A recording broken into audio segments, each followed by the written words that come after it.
Assalamualaikum warahmatullahi wabarakatuh.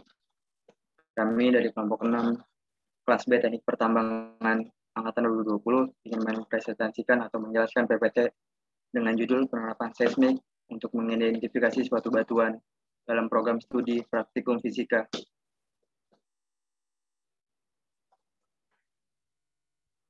Kami presentatornya antara lain adalah Julia Sari Ginting dengan nomor induk mahasiswa 1120 0980 000034 dengan Salwan Nurjian Hoirunisa dengan nomor induk mahasiswa 1120 0980 000039 dan saya sendiri Muhammad Zufar Arif dengan nomor induk mahasiswa 1120 0980 000040.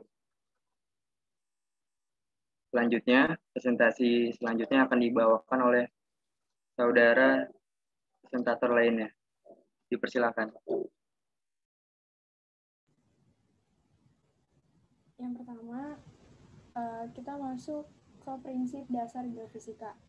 Prinsip dasar geofisika, fisika matematika komputasi geologi atau gelombang medan atau parameter observasi yang lain, dan parameter fisis bawah permukaan yang relevan, atau densitas, sifat kemagnetan, kecepatan rambat gelombang seismik, resisitivitas, dan lain-lain.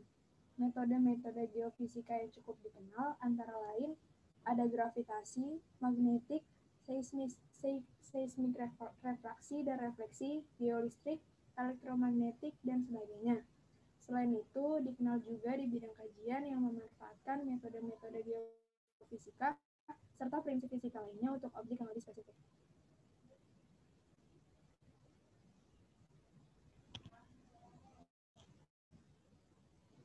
Selanjutnya ada metode seismik.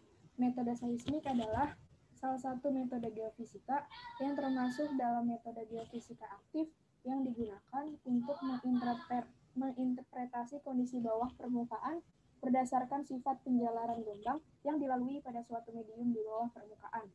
Ada dua macam metode seismik yang digunakan dalam dunia eksplorasi, yaitu metode seismik refraksi atau bias dan metode seismik refleksi atau pantul. Analisis menggunakan metode seismik refraksi berdasarkan dengan sifat penjalaran gelombang yang mengalami pembiasan dengan sudut kritis. Gelombang yang melalui bidang batas akan memisahkan antara lapisan berdasarkan dengan kecepatan rambat gelombang yang melalui suatu medium. Adapun data yang terekam pada saat melakukan akuisisi data, yaitu waktu tiba gelombang yang terekam pada masing-masing geofon, dengan mengetahui waktu propagasi gelombang bias dan gelombang pantul dari sumber ke geofon, dan dengan mengasumsikan bahwa setiap lapisan bersifat homogen dan isotropik, maka laju propagasi gelombang pada setiap lapisan dapat dihitung, atau untuk medium homogen isotropik gerak suatu sistem dianggap daturan.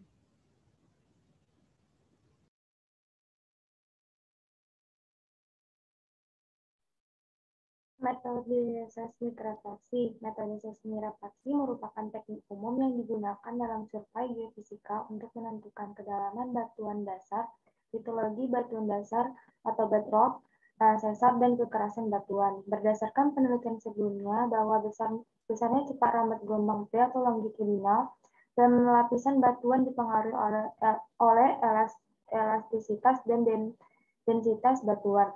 Sehingga dengan mengetahui cepat rambat gelombang P pada lapisan batuan, maka akan diketahui tingkat kekerasan lapisan atau densitas batuan tersebut. Pada prinsipnya, metode ini memanfaatkan perambatan gelombang seismik yang merambat ke dalam bumi. Gelombang seismik merupakan gelombang elastik dan perambatannya bergantung pada sifat elastisitas batuan. Ketika gelombang seismik yang menjalar memenuhi bidang batas antar lapisan, sebagian gelombang ini akan direfleksikan atau dipantulkan, dan juga yang direfraksikan atau dibiaskan, kemudian gejala fisisnya diamati dengan menangkap gelombang tersebut melalui geofon.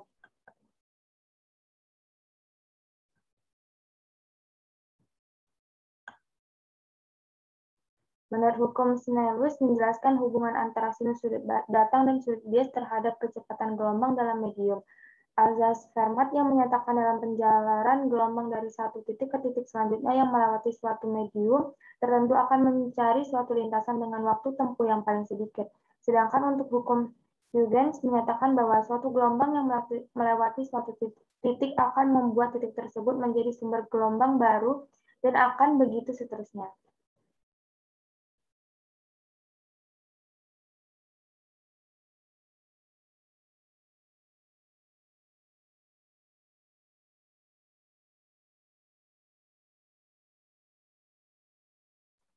Berikut adalah beberapa faktor yang mempengaruhi. Yang pertama adalah litologi, yang kedua densitas, yang ketiga porositas, dan yang terakhir adalah kedalaman.